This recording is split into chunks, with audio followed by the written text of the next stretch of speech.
भाई हम हिंदुस्तानियों को बतियाना बड़ा पसंद है। बंगाली में अड्डा, उड़िया में खोट्टी, कन्नड़ा में हरटे और हिंदी में पुलियाबाजी। इस कला के लिए हमारी हर भाषा में एक शब्द है। हम तीनों तो अक्सर मिलकर पुलियाबाजी करते ही रहते हैं, तो हमने सोचा आपको भी इसमें शामिल कर लिया जाए। तो आइए प्रणय, सौरभ और ख्याति के साथ करते हैं पुलियाबाजी। हेलो सौरभ और ख्याति, कैसे हैं आप? बस बढ़िया प्रणय, तुम बताओ ख्याति। बस आज सब तो ठीक चल रहा है, आप बताइए क्या चल रहा है? यार हम लोग हमेशा ख्याति की टांग खींचते रहते हैं कि वो तो सिंगापुर में है, इतना अच्छा शहर है, और हम लोग फिर ऐसे बात करते रहते हैं, कंपैरिजन्स करते हैं सिंगापुर और भारत के बारे में। तो लेकिन और इस पर सौरभ आपको याद होगा हम लोगों ने एक एपिसोड भी किया था जब हम लोग डिस्कस कर रहे थे कि फ्लाईओवर बनने चाहिए कि नहीं वगैरह, बैंगलोर के कंटेक्स्ट में था, और उसके ऊपर हमें बहुत सारे ईंटें मिली थी, ब्रिक्स। हाँ, बहुत गाली मिली थी। हाँ, तो एक चीज यह है कि हम लोगों ने अभी तक ऐसा एक एपिसोड नहीं किया है जिसमें हम लोगों ने शहरीकरण, अर्बनाइजेशन पे विस्तार से चर्चा की हो। तो आज उस त्रुटि को भर देते हैं और उसके ऊपर एक भारतीय अर्बनाइजेशन पे एक विस्तार से चर्चा करते हैं। क्या लगता है आपको? बस एकदम बढ़िया बढ़िया टॉपिक चूज किया प्रणय। तो कौन है हमारे गेस्ट? हाँ, तो इसके लिए हमारे गेस्ट स्पेशल गेस्ट है दो तरीके से, क्योंकि एक तो जीसीपीपी एलम है, तो हम चारों जीसीपीपी एलम हो गए, और दूसरा क्योंकि उन्होंने एक शानदार बुक लिखी है ठीक इसी विषय पे, India's blind spot, understanding and managing our cities. Devashish Dhar, स्वागत है आपका पुलियाबाजी में। देवाशीष वैसे पब्लिक पॉलिसी स्पेशलिस्ट रह चुके हैं नीति आयोग में, और तक्षशिला के अलावा फिर उन्होंने LKY और हार्वर्ड कैनेडी स्कूल से भी पब्लिक पॉलिसी सीखी है। तो देवाशीष, बहुत बहुत स्वागत है आपका पुलियाबाजी में। बहुत बहुत धन्यवाद प्रणय। तो शुरुआत एकदम शुरू से करते हैं। देवाशीष, पहले तो ये बताओ यार, शहर के बारे में, भारतीय शहर के बारे में जब भी हम लोग बात करते हैं तो एकदम मायूसी सी छा जाती है। लोग हमेशा नेगेटिव चीज ही ढूंढ के लाते हैं कि क्या यार, ये गार्बेज नहीं पिकअप होता, ये नहीं होता, साफ सफाई नहीं है, क्लाइमेट चेंज की वजह से सब अस्त व्यस्त हो रहा है वगैरह वगैरह। तो आपको क्या रुचि है, ये विषय क्यों चुना आपने? हाँ, इसके बारे में देवाशीष, मतलब यही नहीं, मतलब लोग तो ऐसे बोलते हैं ये शहर है या कि ये गांव का गुच्छा है। नहीं, थोड़ा सा ना मजबूरी भी कई बार कई ऐसे चीजें करवा जाती है कि लगता है कि अरे ये क्या हो गया। जैसे एक आम नागरिक की तरह मेरा भी यही परसेप्शन था सिटीज को लेके कि शहर में ये दिक्कतें हैं, फला दिक्कतें हैं, ये ऐसे होगा वैसे होगा, और कहीं ना कहीं एक उसमें एक हारने वाला सेंस था कि अब कुछ हो नहीं पाएगा, जो चल रहा है चलने दो, फला ढिमकाना। बट नीति चूंकि पॉलिसी की एजुकेशन करी, समझ में आया कि जो हो रहा है उसके कुछ कारण है, जो नहीं हो पा रहा उसके कुछ कारण है, जो किया जा सकता है लेकिन नहीं किया जा रहा उसके कुछ कारण है, और बहुत कुछ है, हर चीज के कारण है, सो ऑन, जो कि पॉलिसी और पॉलिटिक्स और इन सब पॉलिटिकल इकोनॉमी में जाके थम जाते हैं, रुक जाते हैं। बट चूंकि नीति आयोग में जब काम करना स्टार्ट किया, नेशनल पॉलिसी डॉक्यूमेंट्स लिखे, 2 डॉक्यूमेंट। अब इंडिया का 5 ईयर प्लान आता नहीं है, स्ट्रेटजी फॉर न्यू इंडिया एक आया था फॉर 5 years, एक आया था एक्शन एजेंडा फॉर 3 years, एक 15 साल का आना था बट वो कोविड के चक्कर में आ नहीं पाया। तो ये 3 डॉक्यूमेंट आने थे। इन 3 डॉक्यूमेंट को लिखने के लिए एक टीम हायर करी थी नीति आयोग ने, उस टीम का मैं हिस्सा था। 2 डॉक्यूमेंट आए, उसमें आप लोग मेरा नाम पाएंगे। आई थिंक मेरी जिंदगी का एक अगर एक्म्प्लिशमेंट में बोलूंगा तो वो ये है कि नेशनल पॉलिसी डॉक्यूमेंट्स में एक ऐसी जगह नाम है जहाँ पे अब जैसा भी हो डॉक्यूमेंट लोग के अपने परसेप्शन है, बट एक है वहां पे, सो दैट्स दैट। बट उसके चक्कर में इस तरह के लोगों से मिलना हुआ, हर तरह के, इंडिया के सबसे जो अमीर आदमी से लेके गाँव में काम करने वाले फार्मर्स, लेबर रिप्रेजेंटेटिव, उन सबसे मिलना हुआ, और बहुत सारे विषयों पे, कुछ नहीं तो कम से कम 40-50 सेक्टर के बारे में रोज सुनना होता था कि आप एडमिनिस्ट्रेशन से सुन रहे हो, स्टेट गवर्नमेंट से सुन रहे हो, लोकल गवर्नमेंट से सुन रहे हो, प्राइवेट सेक्टर, थिंक टैंक, ब्ला ब्ला ब्ला, सबसे सुनते थे। तो कहीं ना कहीं एक गैप समझ में, जो त्रुटि आपने बोला प्रणय, वो समझ में आने लगा कि ये एक है यार कि ना यहाँ पे मामला कुछ गड़बड़ा रहा है, यहाँ आके सब रुक जाते हैं, सबका एक कहीं ना कहीं आके, इंडिया में वैसे तो कंसेंसस मिलता नहीं है बट इन सब चीजों पर कंसेंसस मिल जाता है, जहां नकारात्मक सोच होती है कि यार अब तो कुछ नहीं हो पाएगा, सब खत्म करो। तो अब उसकी कहानी एक और है, जब मैं बताऊंगा कि क्यों ये किताब लिखी गई। बट ये है कि जब नीति आयोग में गया मैं, तो समझ में आया कि यार ऐसा नहीं है कि सब कुछ हार ही गए हैं। और जब इस विषय पे और रिसर्च करना स्टार्ट किया तो इनफैक्ट मैं थोड़ा सा खुशी हुआ कि इंडिया में ना शहर को लेके इतना नकारात्मक वो हो गया है, या इतना टेंशन है, सब कुछ है।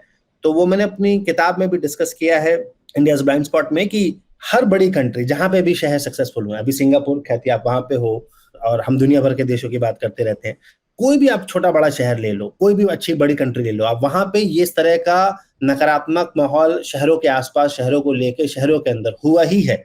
और ये इट्स अ गुड साइन कि इसका मतलब कि एक चर्न आ रहा है, जब आपकी सिटीज फोकस में आ रही हैं और अब कुछ हो रहा है यहाँ पे मेजर चर्न। अब उसको आप नकारात्मक तरीके से देख सकते हो, उसको आप मंथन की तरह से देख सकते हो कि एक मंथन हो रहा है, उसमें विष भी निकलेगा, अमृत भी निकलेगा। अब क्या पीना है, किस तरह से पीना है, किसको उसको ठिकाने लगाना है, वो वाली बात हो जाती है फिर। आपने एक अच्छा लिखा हुआ इसके अंदर कि हम बोलते रहते हैं कि शहरों में भीड़ इतनी बढ़ गई है वगैरह, बट वो उस क्योंकि लोगों को इतना आकर्षित करते हैं शहर, और इसलिए वहाँ की मतलब वो एक तरीके उस वहाँ पे जो आ रही भीड़ एक तरीके से उसकी एक आकर्षकता की निशानी है कि भाई लोगों को वहाँ आना, चूज कर रहे हैं वो वहाँ आना। द ग्रेट फिलोसोफर गीत फ्रॉम जब वी मेट, उन्होंने तो कहा ही है, क्राउड हम जैसे लोगों से ही तो बनता है, खुद भीड़ का हिस्सा है और तकलीफ भी खुद को हो रही है, तो बस Exactly. क्यों क्यों देवाशीष। बिल्कुल। और मुझे बड़ा बड़ा वैसा लगता है कि मैं जब इन बड़े बड़े लोगों को सुनता था और दुनिया भर के लोगों को सुनता था, और माइग्रेंट्स को लेके इन पर्टिकुलर जो है, एक ऐसा घर में मैंने वो शायद वो एग्जांपल भी दिया किताब में कि सीलन आ जाती है, पेंट उखड़ने लगता है, मेहमान आते हैं, पर्दा डाल देते हो, पेंटिंग लगा देते हो, वो वाला हिसाब किताब है कि भैया बस्ती वगैरह है, उसके आसपास पोस्टर लगा दो, कोई बड़ा इवेंट हो रहा है। ऐसा नहीं है, लोग आ रहे हैं। और एक किताब जो है ना, ये किताब ये कंपैरिजन नहीं है कि हमारे शहर बाकी शहरों से अच्छे हैं या हमारे शहर अपने आप में बहुत अच्छे हैं। ये शहर दिखा रहा है कि शहर को अपने आप ने हमने उतना ध्यान नहीं दिया है। ब्लाइंड स्पॉट का मतलब ही यही है कि बेसिकली ये सबसे इंपॉर्टेंट चीज है, आप उसको मिस कर रहे हो, बट यही आपको या तो उबार देगी या डुबा देगी, पहली बात। दूसरी बात, ये गांव के एक जीवन को लेके कंपैरिजन है कि शहर का जीवन जो है क्यों अच्छा है, कैसे और अच्छा है, कैसे जा सकता है, और कमियां हैं तो क्यों कमियां हैं। तो गांव का जो एक वो कहते हैं ना, जो रहने वाली स्थिति है, जो लाइफस्टाइल है, उसके कंपैरिजन में है ये। एंड ये एक नेशनल डिस्कोर्स को शेप करने का एक छोटा सा, एक मैं बोलूंगा, एफर्ट है कि कई मिसकॉन्सेप्शंस वगैरह को करेक्ट करने का ये वो मिसकॉन्सेप्शन, वो ये एक अटेम्प्ट है। देवाशीष, आपका किताब लिखने का प्रोसेस कैसा रहा, वो उसके बारे में भी थोड़ा बताइए ना कि कैसे आपने अप्रोच किया इस सब्जेक्ट को।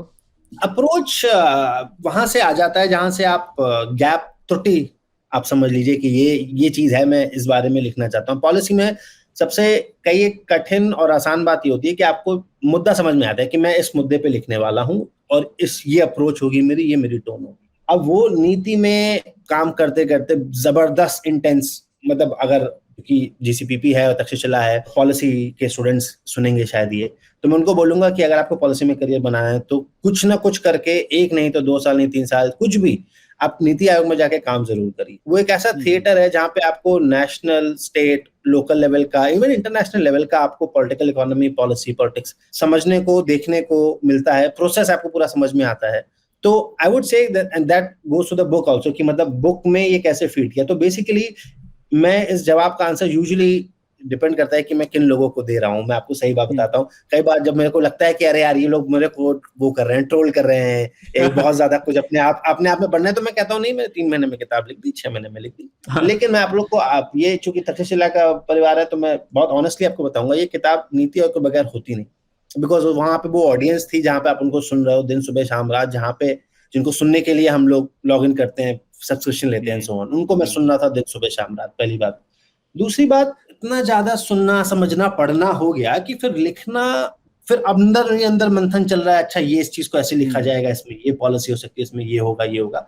उसके बाद जब आप लिखने बैठते हो तो लिखने की एक्सरसाइज अपने आप में बहुत डिफिकल्ट नहीं है, बट वहां पहुंचने की एक्सरसाइज कि आपको क्या लिखना है, किस चीज से संबंधित लिखना है, क्या चीजों के बारे में लिखना है, क्या टोन लेनी है, वहां में मैंने 5 साल नीति में मैंने काम किया, कुछ 4 साल 10 महीने कुछ ऐसे मैंने काम किया है। तो आई वुड से, अगर मैं बोलूं कि सिर्फ लिखने का प्रोसेस है, वो एक्चुअली 3 महीने था। बट ये बुक की जो इंटेंसिटी है, जो इतनी रिसर्च है उसमें, वो उसको जस्टिफाई नहीं करती। वो चूंकि मुझे 3 महीने में पता था कि मैं इस बारे में ये लिखूंगा, या ये चीज यहाँ से लूंगा, या ये मेरे एडिशन इसमें होगा, या ये मैं तर्क वितर्क दूंगा, तो वो निकला है 4 साल 4.5 साल लोगों को सुनने से, उसके पहले की एजुकेशन से, और एज अ सिटीजन, एक आम नागरिक के तौर पे जैसे मैं शहरों को देखता हूँ, तो मैं क्या पढ़ना चाहूंगा, मैं क्या समझना चाहूंगा, तो वहां से निकला। सॉरी, ये बहुत लंबा आंसर था कि प्रोसेस क्या है लिखने का, बट लिखने का प्रोसेस सिर्फ लिखने का नहीं होता, पढ़ने का, और आप आपस में अपने आप से संवाद करने का, खुद से मंथन करने का, और उसे मंथन करने का, बाकी पड़ोसी लोगों के साथ मंथन करने का, वो एक प्रोसेस बहुत इंपॉर्टेंट होता है, मुझे लगता है। सो लॉन्ग नहीं आंसर, सॉरी। नहीं, बहुत अच्छी बात की देवाशीष आपने, और आपने जो नीति आयोग का पॉइंट बोला वो भी जरूरी है। मैं आपसे पूछना चाहता था कि नीति आयोग के पहले ये मौके मिलते क्या आपको? जैसे अगर प्लानिंग कमीशन होता तो आपको ये मौका मिलता क्या? मैं ये इसलिए पूछना चाहता था क्योंकि एक हम लोगों ने एपिसोड भी किया था इस पर कि किस तरीके से हेडक्वार्टर लेवल पर, मतलब एमईए के हेडक्वार्टर लेवल पर बाहर के लोगों को आने की बहुत ज़रूरत है, जिससे कि एमईए को भी टेक्निकल एक्सपर्टीज मिले। और ठीक है, आप रख सकते हैं एम्बेसडर्स जो आईएफएस हैं, लेकिन जो कोर बेस है, रिसर्च बेस है, वो होना चाहिए बाहर से, और जो भी टेक्नोलॉजी में पूर्ण है वगैरह वगैरह विषय पर। तो ये सवाल मेरा था एक तो कि आप नीति आयोग में ये मौका मिलता क्या आपको इस तरीके का, अगर नीति आयोग नहीं होता तो? एक दूसरा मैं ये भी पूछना चाहता था जनरली कि एक हम लोग बात करते हैं स्पेशलिस्ट और जनरलिस्ट के बारे में, और उसी तरीके से बात करते हैं पार्शियल इक्विलिब्रियम और जनरल इक्विलिब्रियम के बारे में। तो अक्सर स्पेशलिस्ट जो होते हैं वो पार्शियल इक्विलिब्रियम सोचते हैं कि यार मैं ऑब्सेस्ड टू अर्बन ट्रांसपोर्ट के बारे में, तो मैं सिर्फ सोचूंगा अर्बन ट्रांसपोर्ट कैसे ठीक होना है, और कुछ चीज़ हो तो मुझे नहीं लेना दें।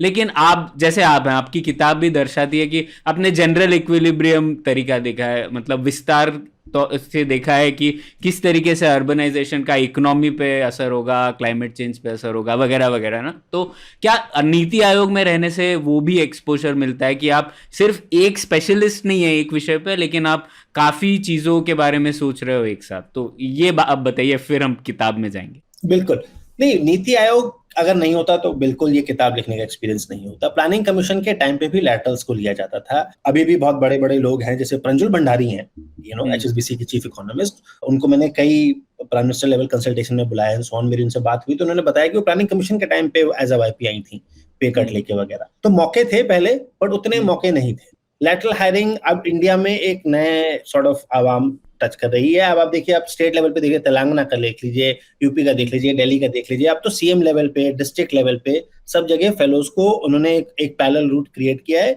एक गैप अब ऑलमोस्ट एक कंसेंसस आ गया है ब्यूरोक्रेसी में। अच्छा। ठीक है, तो कि भैया देखो बाहर से टैलेंट चाहिए होगा। अब आप उसको अब पेंशन के लिए अगर आप परमानेंट एम्प्लॉय देखोगे तो वो एक अलग है, वो एक अलग तरह का टैलेंट आएगा। कुछ लोग हैं जो 2-4-6 साल के लिए आएंगे, 6 महीने, 1.5 महीने, 18 महीने के लिए आएंगे, वो एक अलग टैलेंट लेके आएंगे, आप उनको ऐसे लेवरेज कर सकते हो। तो एट्रिशन वहां पे वो उनको कैलकुलेटेड है। तो एक तो वो बात हो गई। बट नीति आयोग के बाद से डेफिनेटली मतलब एक अलग लेवल ऑफ लैटरल टैलेंट का कहते हैं ना, इन्फ्लक्स जैसे होता है, वो हुआ है, नो डाउट अबाउट इट। मतलब प्लानिंग कमीशन में वो नहीं था। बट इसका एक लार्जर कंटेक्स्ट ये है कि जब मैंने और आपने इन वे सॉर्ट ऑफ तक्षशिला में पढ़ाई करी, उसके 1-2 साल पहले से ही इंडिया अगेंस्ट करप्शन वगैरह के ये सब चीजें चालू हुई। वो आम आदमी का जुड़ना पॉलिसी डिस्कोर्स में या पॉलिसी की किताबें पढ़ना, वो तभी स्टार्ट हुआ है। पहले लगता था ये बहुत एक एलीट, वो जेंट्री है, ये है, वो है, वो पेडिग्री के लोग आएंगे, सर्टन परिवार के लोग आएंगे, या आपको कुछ कुछ चीजें करनी पड़ेंगी उल जलूल के आप वहां पहुंचोगे। ऐसा नहीं है। वो 10-15 साल में, पिछले 10-12 साल में वो चीजें हम चारों के सामने इवॉल्व हुई है धीमे धीमे, जहां पे लैटरल्स को एक्सेप्टेंस मिली है, उनकी क्रेडिबिलिटी बढ़ी है, उनकी लेजिटिमेसी बढ़ी है कि हाँ मतलब ये एक ऐसा रिसोर्स है जो Indian government, state, local government सबको यूज करना चाहिए। पहली बात। दूसरी बात, नीति आयोग में रह के ही ये जनरल इक्विलिब्रियम आ सकता। मैं कुछ 12-13 साल से काम कर रहा हूँ। मेरा एक बहुत ही एक स्पेसिफिक फोकस रहा है अपने करियर में कि मैं कभी भी किसी सेक्टर में इतना डूब जाऊं कि दूसरे सेक्टर का ना पता रहे मेरे को। एंड ये मेरा कॉन्शियस एफर्ट है जनरलिस्ट। इसके चक्कर में मैंने उसके कॉन्सिक्वेंसेस भी होते हैं, बहुत अच्छे और बुरे दोनों, तो वो मैंने ऑफ कोर्स झेले हैं। बट मैंने कॉन्शियस एफर्ट रखा है कि मैं जर्नलिस्ट हूँ। लैटरल जिनको उसमें जाना है स्पेशलिस्ट फील्ड में, वो गए हैं, उनका उसको भी फायदा हुआ है और वो उनको पसंद करते हैं। बट मेरा मानना ये है कि अगर आप कायदे से बहुत सारे सेक्टर्स को पढ़ें, पॉलिसी का असली गेम यहाँ पे ये निकल के आता है कि जब आप बहुत ज्यादा पढ़ लेंगे और एटलीस्ट आप इनफ पढ़ लेंगे। मेरे यहाँ पे actually I should show you, ये जो मेरी बुक स्टोर, ये बुक शेल्फ बनी हुई है, ये पूरी मेरी आधे से ज्यादा ये तक्षशिला के सजेशंस आते रहते हैं, और आप लोग जो पॉडकास्ट करते थे, और इसमें से बहुत सारी ऐसी चीजें हैं जो मैं शायद 15 पढ़ने पढ़ के ही मैं थक गया कि नहीं हो पाए। But it is very important कि आप वो लिमिट पुश करें, बिकॉज अगर आपने बेयर मिनिमम लेवल ऑफ पढ़ाई कर ली अक्रॉस सेक्टर्स, आप वो इंटरलिंकेज ड्रॉ कर पाएंगे। और पॉलिसी का यूएसपी जो है वो इंटरलिंकेज पे, इसीलिए आप देखिए जो आईएएस जो उनका यूएसपी होता है, उनको अलग अलग जगह उनकी पोस्टिंग होती है, तो उनको पता है कि अगर ये लीवर दबाया तो ये 4 लीवर में प्रॉब्लम आएगा, इंटेंडेड अनइंटेंडेड आउटकम्स। तो वो नीति में रह के हो पाया, पहली बात। दूसरी बात, चूंकि मैं चीफ ऑफ स्टाफ या कई पॉलिसी स्पेशलिस्ट, जो भी बोलना चाहिए, इकोनॉमिस्ट बोलिए, ये टाइटल्स दिए जाते हैं कुछ भी है, मतलब कंसल्टेंट्स ही होते हैं हम सब एसेंशियली। बट क्या है कि हम लोग वाइस चेयरमैन और सीईओ ऑफिस में जुड़े थे, हम 6-7-8 लोग, और वो जो एक्सपोजर था अनफॉर्चुनेटली बाकी लेटर्स जो वर्टिकल्स में अटैच थे उनको शायद उतना नहीं मिल पाता है, बिकॉज वो अपने वर्टिकल का काम कर रहे होते हैं। जैसे अर्बन का वर्टिकल है तो उसमें काम कर रहे हैं, वाटर रिसोर्सेज का है तो उसमें काम कर रहे हैं, बट कॉन्फ्रेंसेज होती हैं, अंदर बहुत सारे डिस्कशन होते हैं, आपको बहुत कुछ सुनने को मिलता है, उसमें भी आप जर्नलिस्ट बन सकते हो। बट चूंकि मेरा जॉब ही ऐसा था कि मेरे को सब कुछ पता होना चाहिए था कि क्या हो रहा है, कैसे हो रहा है। इनफैक्ट मैं अपनी किताब में, मेरी कोशिश यही रही है कि इंटरलिंकेजेस रहें और आप रिलेट कर पाओ कि अच्छा यहाँ पे हो रहा है।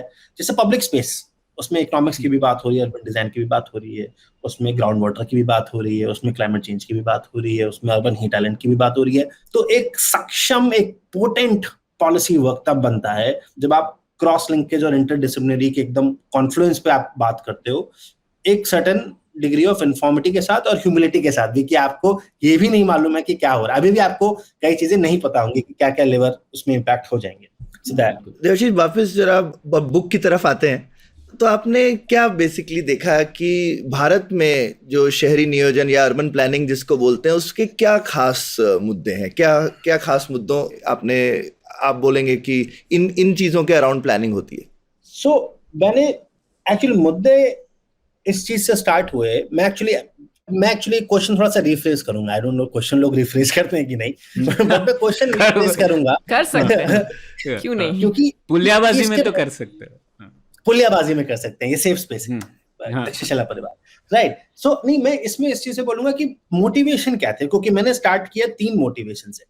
पहली बात कि मैं जिसको भी सुन रहा हूँ वो कह रहा है यार माइग्रेंट्स बहुत आ रहे हैं, स्लम बहुत बढ़ रहा है, गंदगी बहुत हो रही है, उनको वहीं रोको। मुझे समझ नहीं आया यार, ये तो मतलब गलत बात है। मतलब अगर मेरे दादाजी कमलापुर गांव से लखनऊ नहीं आए होते तो मैं आज यहाँ नहीं होता, सिंपल सी बात है, राइट। तो एक तो वो बहुत, एक मेरे अंदर वो था कि यार ये अपने ही नागरिकों को हम अगर ऐसे ट्रीट करेंगे कि उनको मौका नहीं दो, तो दैट्स वन प्रॉब्लम। दूसरी बात, मैंने सोचा कि यार अब मेरे को नेशनल पॉलिसी डॉक्यूमेंट्स लिखने हैं और मैं कई सारे सेक्टर्स के लिए रिस्पॉन्सिबल था। ऑफ कोर्स बहुत सारे लोगों को हम कंसल्ट कर रहे थे, ब्यूरोक्रेसी लगी हुई थी, बड़े बड़े सीनियर ऑफिसर्स लगे थे चीजें ड्राफ्ट करने में, बट हमारी जॉब थी कि उसको एक सर्टेन तरह से ला के निचोड़ के एक सर्टेन कंसेंसस आया और सारे सेक्टर्स कम टुगेदर, जो इंडिया की ग्रोथ और प्रॉमिस डेस्टिनी है उसको लेके हम काम करें। तो उसके लिए सारे सेक्टर्स की नॉलेज चाहिए थी और डीप नॉलेज चाहिए थी। तो मैंने, मेरे हत्ते जो सेक्टर्स चढ़े उसमें शहरीकरण था, और शहरीकरण में मैंने किताब ढूंढी, मुझे कोई किताब ही नहीं मिली। एक किताब ऐसी, 2 किताबें हैं जो प्रसन्ना मोहंती ने लिखी, जिन्होंने ब्लर्ब भी दिया है बुक का, कि जिसमें बहुत सारे इश्यूज कवर्ड हैं। तो प्रॉब्लम ये है कि ये लिटरेचर ही नहीं था कि शहरीकरण के मुद्दे क्या हैं, मुद्दे क्या, ये आपको ग्लोबल लेवल पे भी नहीं मिलेगा। ग्लोबल लेवल पे भी कुछ किताबें मिलेंगी बिकॉज उनके कंसर्न्स ही अलग हैं। तो वो वैसे भी, अब वो इंफ्रा की उतनी बात ही नहीं करेंगे, या इंफ्रा की बात करेंगे तो वो रेट्रोफिटिंग की बात करेंगे। हम तो अभी क्रिएट करने की बात कर रहे हैं, फाइनेंसिंग की बात कर रहे हैं, है ना, हम लोगों को लाने की बात कर रहे हैं, हमको प्लानिंग, अभी हमें समझ में नहीं आ रहा है कि प्लान कहाँ तक ले जाना है, राइट। तो एक तो ये मुद्दा था। तो ये किताब मैंने एक इन वे मैंने अपने लिए लिखी है 2016 में, कि देवाशीष नीति आयोग ज्वाइन किया है, उसको अगर एक चीज पढ़नी है 1 हफ्ते में, और शहरीकरण के बारे में सब समझना है कि भाई देखो ये मुद्दे हैं। आप एग्री करो ना करो वो एक अलग बात है, आप किसके साथ उसको डिस्कस करते हो, उस चीज को और कितना आगे ले जाते हो, कौन सी चीज आपको ज्यादा अपील करती है, कौन सी कम करती है, वो that's a separate discussion. But मुद्दे जो सारे के सारे हैं वो आपको अगर पकड़ने, तो वो मैंने किताब अपने लिए लिख दी है। तो that's why Saurabh, I will go to your question. आपका क्वेश्चन सवाल है कि क्या मुद्दे हैं। तो मुद्दे मैंने एक से स्टार्ट किया, फिर मैंने कई लोगों से बात की, फिर मैंने कहा अगर इसके बारे में नहीं लिखूंगा तो अगली बार किसकी बात करूंगा, उसकी बात करूंगा तो अगली किसकी बात करूंगा। तो ऐसे करते करते करते स्कोप 10 चैप्टर का हो गया। अब पहले तो वही नहीं था कि, मतलब पहले हिस्ट्री का चैप्टर नहीं था, तो मेरे को लोगों ने बोला कि यार शहरीकरण का क्यों मैं क्यों सोचूं। मेरे नीति के दोस्त ने, बहुत खास दोस्त ने बोला कि मैं क्यों शहरीकरण मैं क्यों करूं, मैं तो अभी इकोनॉमिक्स की बात कर रहा हूँ, ट्रेड की बात कर रहा हूँ, उतना बहुत है। तो मैंने बोला चलो ठीक है, अब हिस्ट्री का पहला चैप्टर, जो पहला ड्राफ्ट था चैप्टर का, वो 75 पन्ने का था, अभी 24 से 25 पन्ने का रहेगा। 75 पन्नों में मैंने ये बताया है कि शहर ही है, मतलब जरूरी है, और वो human kinds longest running experiment मैंने बोला, या विलेज का लास्ट एक्सपेरिमेंट मैंने इनोवेशन बोला, एंड सो ऑन। वो यही दिखाने के लिए कि इंपॉर्टेंस है। सेकंड चैप्टर का मोटिवेशन मेरे को मिला जेम्स क्रैबट्री से, जिन्होंने बिलियनियर राज लिखी। तो मैंने उनको बोला कि मैं ऐसी ऐसी किताब लिख रहा हूँ, ब्ला ब्ला ऐसे। तो उन्होंने बोला कि ग्लोबल ऑडियंस को क्यों फर्क पड़ेगा। तो मैंने कहा जैसे ग्रेट अमेरिकन मिडिल क्लास था, जैसे चाइनीज मिडिल क्लास था, अभी इंडियन मिडिल क्लास आएगा, अर्बन से आएगा, और हम इन्फ्लुएंस करेंगे सब कुछ। कहता है मुझे कैसे पता, राइट? तो सेकंड चैप्टर वहां से है। सो धीमे धीमे लैंड का शायद मैं प्लानिंग में लिख के एक सेक्शन छोड़ देता, राइट? या मैं सिर्फ गवर्नेंस, लार्जली लोग गवर्नेंस और प्लानिंग की बात करते हैं और वहां पे रुक जाते हैं, या फाइनेंसिंग की बात कर लेंगे, थोड़ा ट्रांसपोर्ट की बात कर लेंगे, ये हमारी टिपिकल अंडरस्टैंडिंग है। इकोनॉमिक्स की बात नहीं करते, या हम इंफ्रास्ट्रक्चर के उस तरह की बात नहीं करते, हम बड़े बड़े इंफ्रास्ट्रक्चर की सोचते हैं, जो छोटे छोटे इंफ्रास्ट्रक्चर जो क्वालिटी ऑफ लाइफ है उसकी नहीं सोचते। तो थोड़ा सा लंबा आंसर है आगे फिर से, बट आप एक चीज लिखोगे तो आपको समझ में आएगा। अगर मैंने ये नहीं बताया तो रीडर को ये नहीं पता लगेगा कि यार इस चीज का भी रोल है। इसीलिए ये किताब, इसका पहला ड्राफ्ट था 1,60,000 वर्ड। अरे बाप रे। लिखता गया मैं बिकॉज मैं अपने लिए लिख रहा था कि यार मुझे एक किताब बता दो बस, शहरीकरण में मुझे सब जानना है, उसके बाद मैं अपने मुद्दे उठा लूंगा जो मुझे उठाने। तो उस चक्कर में एक के बाद अब डिलिमिटेशन की बात हो रही है, ईजमेंट एक्ट की बात हो रही है, प्रॉपर्टी रजिस्ट्रेशन की बात हो रही है। क्योंकि अगर आप बताओगे नहीं कि लैंड टाइटलिंग मुद्दा क्यों है, घर क्यों, आप लखनऊ में चले जाए, अमीनाबाद, हजरतगंज में, या बैंगलोर में भी आप पुराने एरिया में चले जाएं, तो क्यों हैदराबाद में चले जाएं, पुराने एरिया में डिलापिडेटेड है, तार लटक रहे हैं, बिल्डिंग एकदम झरमराई हुई है, कोई उसको छूने को राजी नहीं। क्यों छूने को राजी नहीं है? कंटेस्टेड है वो प्रॉपर्टी, राइट? सो अगेन, सो लंबा आंसर, बट ये कि एक पॉइंट से दूसरा पॉइंट निकलता चला गया और अपने आप को ज्यादा हम वो डिसिप्लिन कर नहीं पाए पहले। नहीं, मुझे आपका ये जो आपने पहले चैप्टर के बारे में बताया ना, मुझे वो चीज़ से मैं बहुत रिलेट करती हूँ, क्योंकि ज़्यादातर लोग ऐसे गाँव को बहुत ग्लोरीफाई करते हैं, एक प्रकार का रोमांटिसाइजेशन है अभी भी हमारे। इवन जो लोग शहरों में रहते हैं वो भी ये सोचते हैं कि अच्छा मैं रिटायर करूँगा और फिर मैं गाँव में जाके रहूँगा, या मैं ऐसे ही पहाड़ों पे जाके रहूँगा। जो वहाँ रहते हैं और जो वहाँ बड़े हुए हैं उनको पता होता है कि उसकी सच्चाई क्या है, और वो इसीलिए वो जानते हैं और इसीलिए वो शहर आते हैं।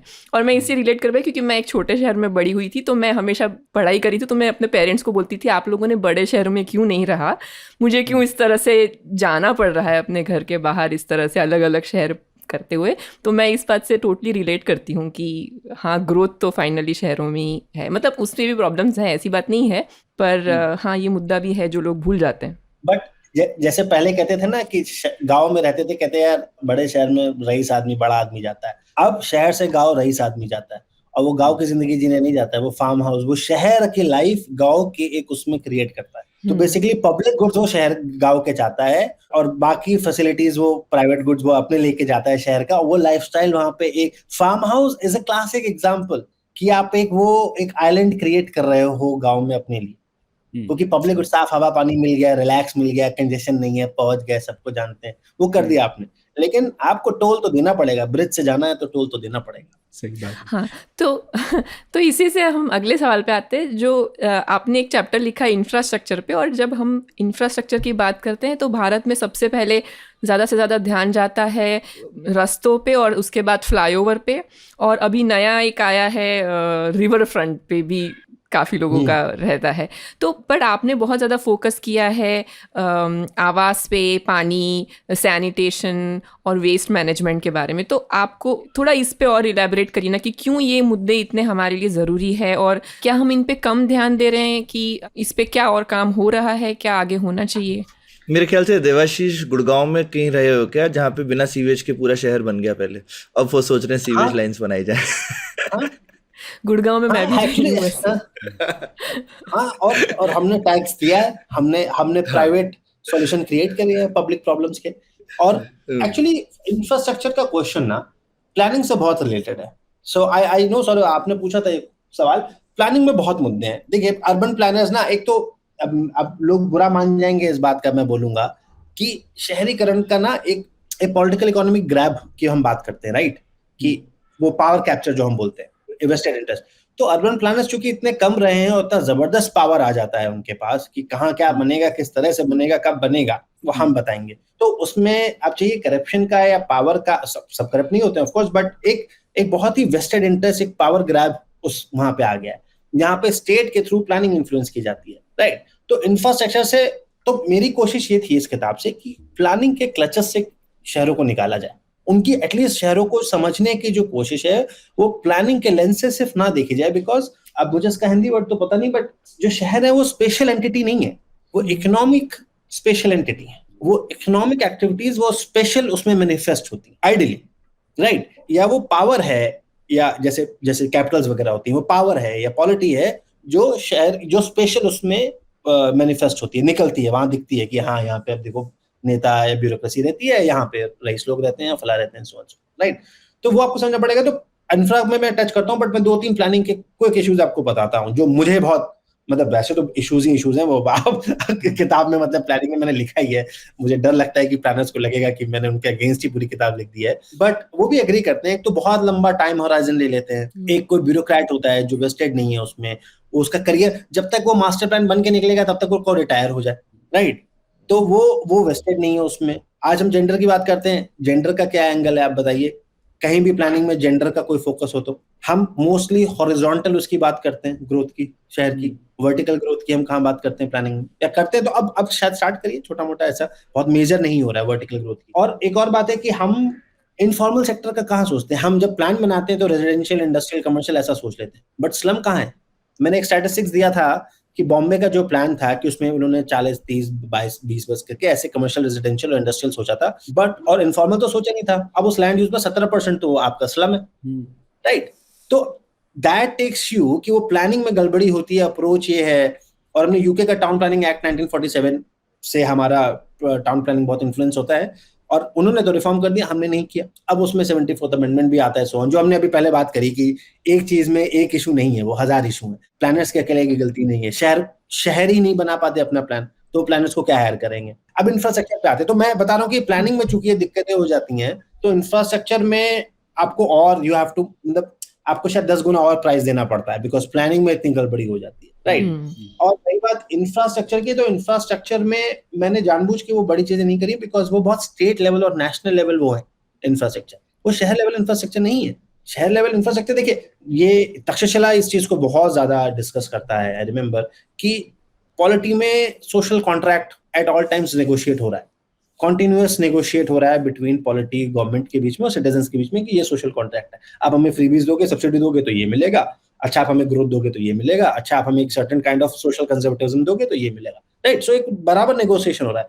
तो नेशनल नेगोशिएशन एक अलग है, स्टेट नेगोशिएशन एक अलग है, और शहर लेवल पे जो सोशल कॉन्ट्रैक्ट है वो अलग है। और उस सोशल कॉन्ट्रैक्ट में बेटर क्वालिटी ऑफ लाइफ मांगता है सिटीजन, जो कि नेशनल और स्टेट लेवल पे भी मांगता है।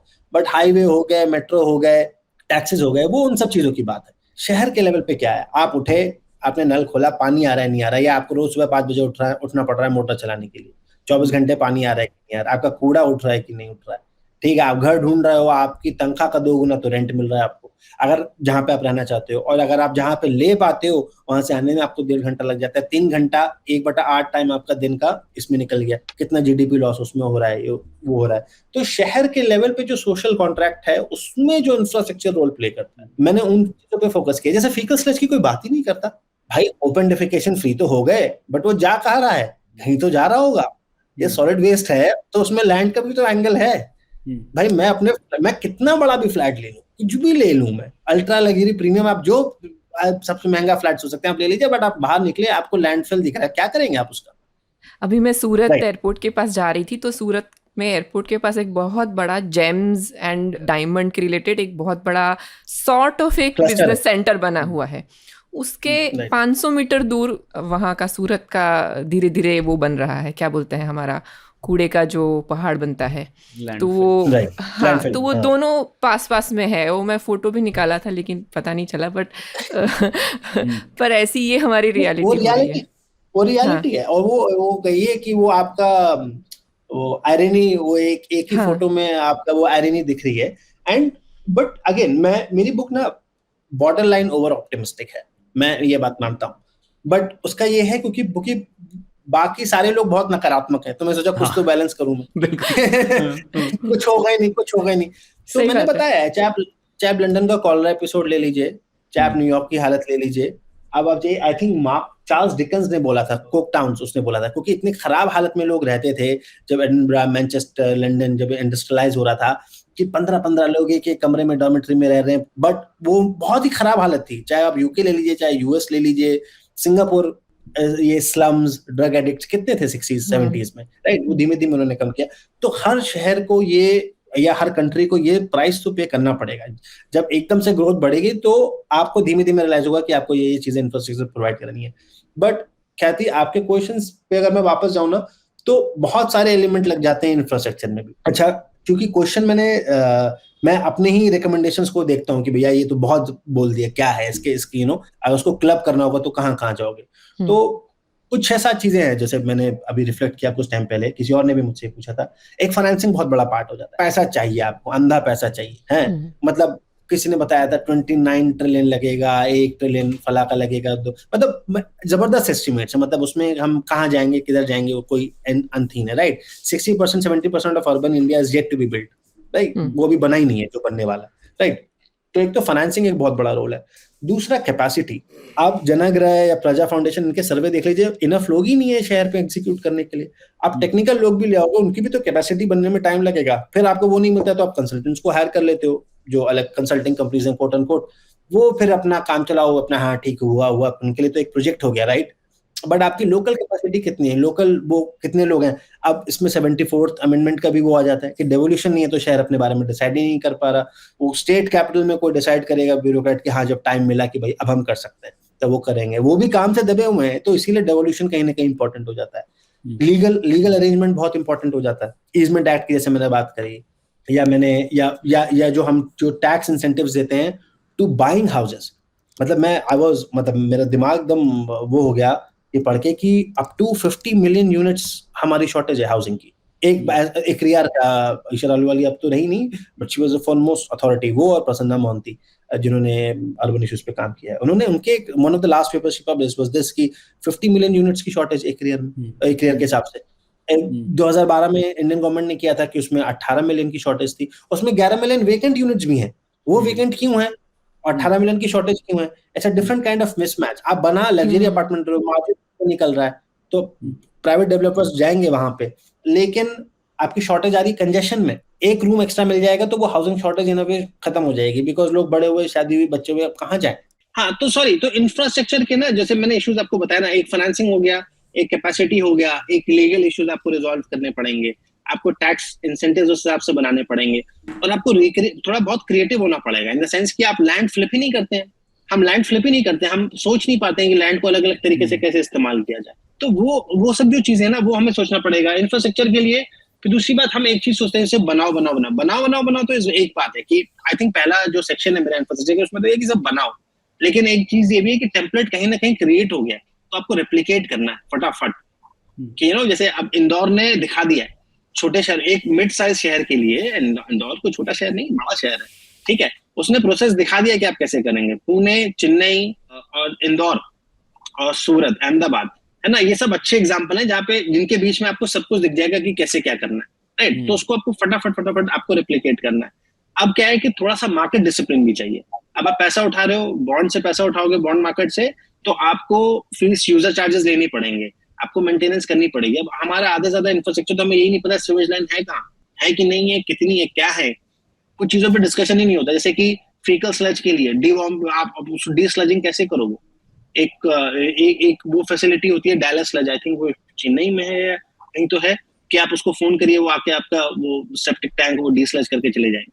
सो you have to create those facilities. और आम आदमी की जिंदगी में नेशनल और स्टेट लेवल बहुत सारी चीजें इन्फ्लुएंस करते हैं, बट जो डेली क्वालिटी ऑफ लाइफ है उसका इंफ्रास्ट्रक्चर यही है।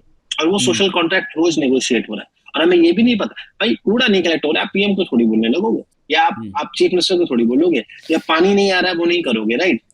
लेकिन आपको ये भी पता है कि हमारा काउंसलर कौन है हमको मालूम नहीं है, हमारा मेयर कौन है मालूम नहीं, मेयर है कि नहीं है ये मालूम नहीं, मेयर के पास कोई पावर है कि नहीं है वो मालूम नहीं है, राइट। सो इंफ्रास्ट्रक्चर बहुत ही, आई थिंक इंफ्रास्ट्रक्चर के कॉन्फ्लुएंस पे बहुत सारी चीजें होने वाली है, और हमें हर जो भी टूल है हमारे पास, legal, financing, capacity, being creative, being sort of replicating success of other cities, सब कुछ यूज करना पड़ेगा, हमें सब कुछ यूज करना पड़ेगा।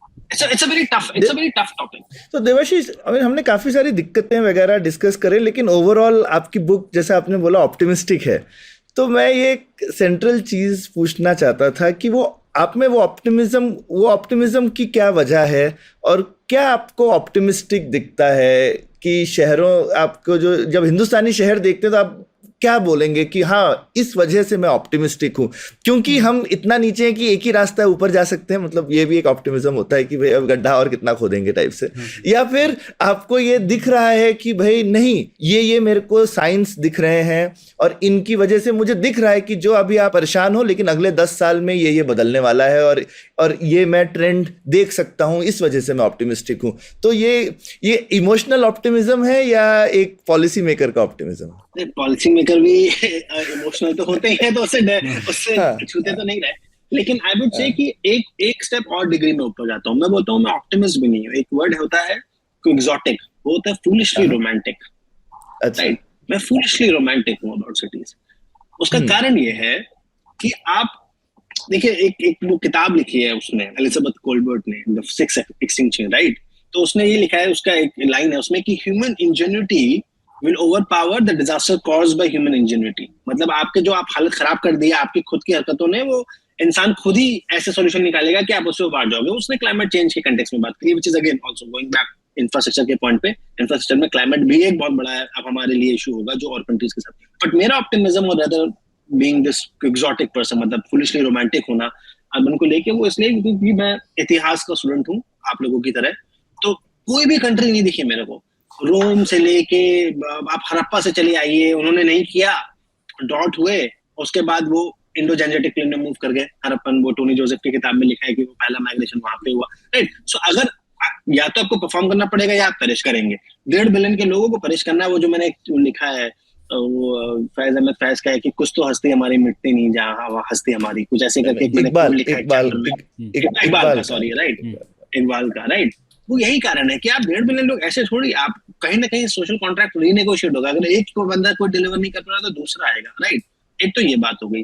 दूसरी बात, आप इतिहास में पढ़े, आप कोई भी आप बगदाद की हालत पढ़े कैलिफेट में, ठीक है, आप एम्स्टर्डम की पढ़े, आप न्यूयॉर्क की पढ़े, आप कोई भी बर्लिन की पढ़े, आप टोक्यो की पढ़े, सबकी हालत ऐसी थी। सिंगापुर, हांगकांग, आप मैं कहाँ तक शहर गिनाता रहूंगा, सभी हालतें, सबकी हालत ऐसी थी शुरुआत में, राइट। बट जब ग्रोथ होती है और हमारी इकोनॉमी के फंडामेंटल्स बहुत स्ट्रांग है, तो मार्केट भी आएगा करेक्ट करने, मार्केट उसको इंसेंटिवाइज करेगा, सिटीजनरी उसको इंसेंटिवाइज करेगी जो ये चीज डिलीवर कर पाएगा।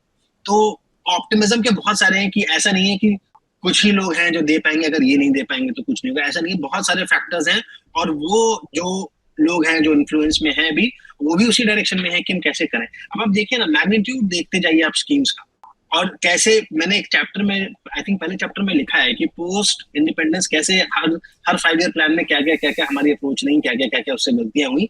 और अब देखिए, पहले JNNURM आया, बहुत एम्बिशियस था अपने हिसाब से। निर्मल अभियान आया, वो स्वच्छ भारत मिशन का प्रेसिडेंट था, वो राइट, प्रेडिसेसर था।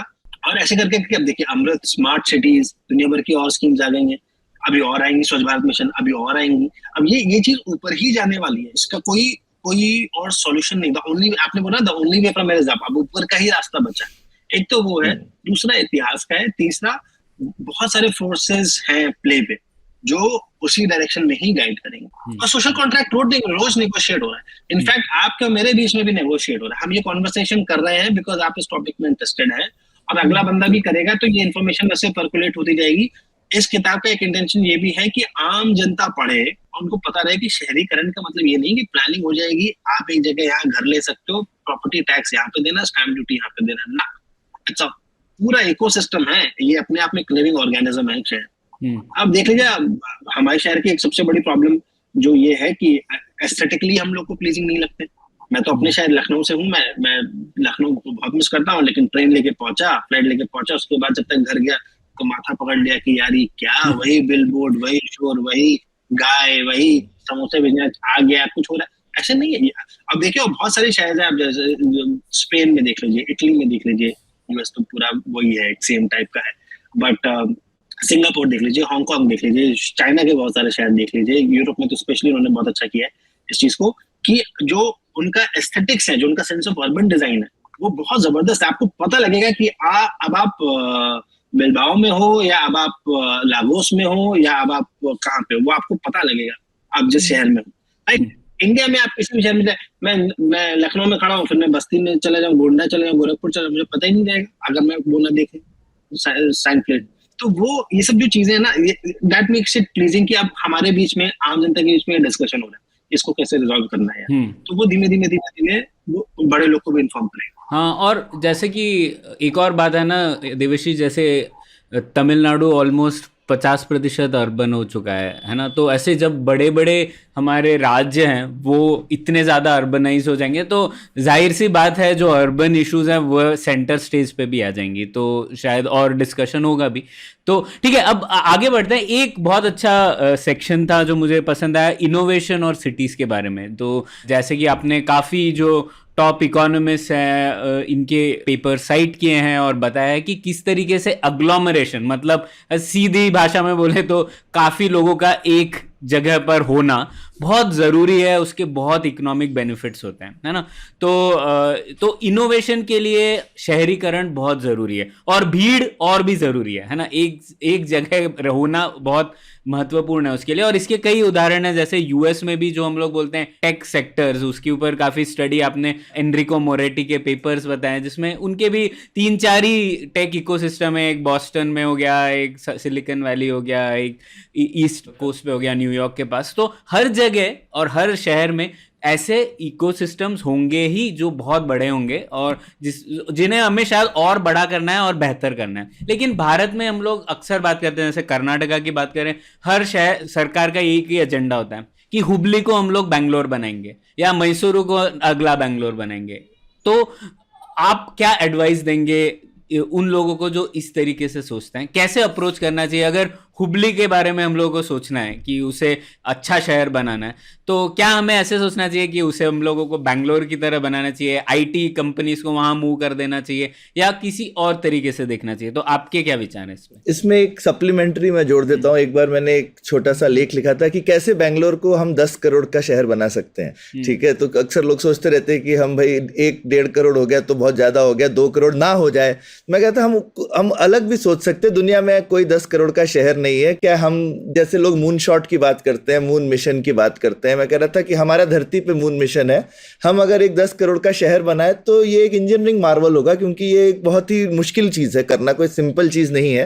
और ये एक बहुत तो पर ये ठीक है, मैंने तो ऐसा थोड़ा सा उकसाने के लिए भी लिखा था और खुद को चैलेंज करने के लिए भी। पर आपकी दृष्टि से जो, अगर आपने शहर के बारे में इतना सोचा है, ऐसा अपने आप ही होना चाहिए या ऐसा हमको किसी को सोचना चाहिए कि हम बनाएंगे ना 10 करोड़ का शहर, या फिर हमको हुबली को 1 करोड़ या बैंगलोर या कर्नाटका में 10 1 करोड़ के शहर होने चाहिए? नहीं, ये दो अलग तरीके हैं सोचने के ना। तो और ज़्यादातर लोग इसी तरह से, जैसा प्रणय ने बोला, सोच रहे हैं, राइट, कि भाई बैंगलोर ऑलरेडी 1.5 करोड़ के करीब का हो गया है और बगल में मैसूर है, वो 15-20 लाख का है। ठीक है, तो कर्नाटका एकदम इस तरीके की स्टेट है जहां एक बहुत बड़ा शहर है और बाकी बहुत छोटे छोटे शहर हैं। इनफैक्ट आसपास की बेंगलोर की सारी डिस्ट्रिक्ट डीपॉपुलेट हो रही हैं, उनका पॉपुलेशन हर सेंसस में कम होता जा रहा है। पर हम उस ट्रेंड से लड़ें या हम बोले ये हो रहा है ठीक है, अब 1.5 को हम 10 करेंगे? तो ये मैं दोनों चीजें एक सप्लीमेंट्री मैंने सोचा जोड़ दूं। अब इसमें ना बहुत सारी चीजें हैं, तो एक और लंबे मोनोलॉग के लिए आप लोग रेडी हो जाइए। एक और राइट, देखिए इसमें क्या होता है, प्राइम पर्पस क्या है शहरों का? Let's go to the basics. शहरों का पर्पस ये है कि आप अच्छी जॉब देंगे, बेटर क्वालिटी ऑफ लाइफ देंगे, बेटर वेजेस देंगे, ठीक, और वो कंटिन्यूअस प्रोसेस चलता है इनोवेशन के उस पे, ठीक है। अब वो इनोवेशन क्लस्टर लेवल पे यूजुअली हम स्टडी करते हैं उसको कि ये ऐसे करके होगा, राइट। तो ये हमारा प्राइम पर्पस, राइट, जहाँ पे थिक लेबर मार्केट हो, मतलब बहुत ज्यादा लोग हों। अब जैसे भीड़ की बात है, भीड़ में मैं बस एक चीज ऐड करूंगा प्रणय आपके में, कि वो स्किल्ड भीड़ हो, ट्रेंड भीड़ हो। भीड़ आने के नाम पे आ जाएगी तो कुछ और फोर्सेस उसमें प्ले में चले जाएंगे। लाइक फॉर इंस्टेंस एग्लोमरेशन, जहाँ पे लोगों के आने का वो है, और कंजेशन जहाँ पे लोगों का वहां पहुंचने में दिक्कत है। कंजेशन एक फोर्स होता है, और भी फोर्सेस। ट्रांजैक्शन कॉस्ट है टू डू, जो आप प्राइस पे करते हो मॉनेटरी या non monetary, to go about your daily life. आपको दिन में जो करना है उसके लिए जो आप कॉस्ट पे करो, ट्रांजैक्शन कॉस्ट है इन सम वेज, राइट। और दैट इंक्लूड्स कंजेशन, वो कंजेशन उसमें इंक्लूडेड है। उन दोनों के कंटेस्ट पे शहर क्या सक्सेस डिसाइड होती है, राइट। अभी बैंगलोर इतना बड़ा हो गया है, इंफ्रास्ट्रक्चर नहीं कीप अप कर पा रहा है, तो आप कंजेशन, जो एक तो कंजेशन की कॉस्ट दे रहे हैं हम लोग जबरदस्त। वहां पे एयरपोर्ट से शहर पहुंचने में कम टाइम लगता है, दिल्ली से बैंगलोर एयरपोर्ट आप जल्दी पहुंच जाते हैं, राइट। उसके बाद जो फ्लडिंग हो रहा है वो हो रहा है, दुनिया भर की चीजें वो चल रही हैं, राइट। उसके बाद अभी रेंट इस साल ही लोग बता रहे हैं 50 से 75% बढ़ गया है बैंगलोर के कई लोकेलिटीज में इस साल में। तो ये बैंगलोर की अकेले की गलती नहीं है, कर्नाटक की अकेले की गलती नहीं है, बाकी शहर नहीं परफॉर्म कर रहे हैं तो हुजूम वहीं जा रहा है जहाँ पे उसको जॉब मिलेगी, जहाँ पे वो मिलेगा, राइट। एक तो ये बात हो गई कि इसलिए लोग वहां पहुंच रहे हैं। मुझे नहीं लगता कि 10 करोड़ का शहर बन पाएगा, इसलिए नहीं बन पाएगा बिकॉज जो उसका जो ट्रांजैक्शन कॉस्ट है, जो आप इनोवेशन को जो मतलब इनोवेट करने के लिए भी कॉस्ट लगती है कि मैं कितना कौन सा लेबर कहाँ पे है, मतलब हम सब labour he in that way, English वाला लेबर की मतलब जो है क्या उसको लाने में कितना टाइम लगेगा, कितना पैसा लगेगा, क्या मेरा कंपटीशन है, कैसे मैं अटेंड कर पा रहा हूँ, उतना इंफ्रास्ट्रक्चर है कि नहीं है, लोग ही ऑडियंस ही छोड़ के लेबर छोड़ के चला गया कि यार ये यहाँ तो मैं नहीं रह पाऊंगा, यहाँ ये दिक्कत है। सो तो मुझे नहीं लगता 10 करोड़ को बना पाया। और अगर इंजीनियरिंग मार्वल की बात करें तो अगर चाइना नहीं कर पाया, राइट, वो उसका अभी वो कुछ 19 क्लस्टर सोच रहा है, 19 क्लस्टर्स में वो 100-80-70 मिलियन के लेवल पे सोच रहा है, वो करेगा, और वो भी जबरदस्त इंफ्रास्ट्रक्चर उन्होंने क्रिएट कर रखा है हाइपर कनेक्टिविटी के साथ। तो वो पॉसिबल है कि आप रह रहे हो 100 किलोमीटर दूर, लेकिन आप 1 घंटे में एक एसी वाली ट्रेन में बैठे हो, सट से आप पहुंच गए, आप उतरे, स्टेशन से निकले, बस आपने एस्केलेटर लिया, फिर लिफ्ट ली, फिर आप पहुंच गए। वो लेवल का अगर आप कर पाओगे तो एक डिफरेंट बात है, बट वो एक बहुत दूर की बात है फिलहाल, मुझे ऐसा लगता है, राइट। और रही बात, मैं औरों को क्या बताऊंगा कि भैया आप बैंगलोर को दबा के आप हुबली बनाओ या मैसूर बनाओ, तो ना अकबर कर पाए, ना आई थिंक वो औरंगजेब थे, कौन थे वो कर पाए, ना तुगलक, हाँ तुगलक नहीं कर पाए, राइट, तुगलकाबाद बनाए वापस चले गए, ठीक है, फतेहपुर सीकरी गए अकबर, पानी नहीं मिला, आगरा आ गए हैं।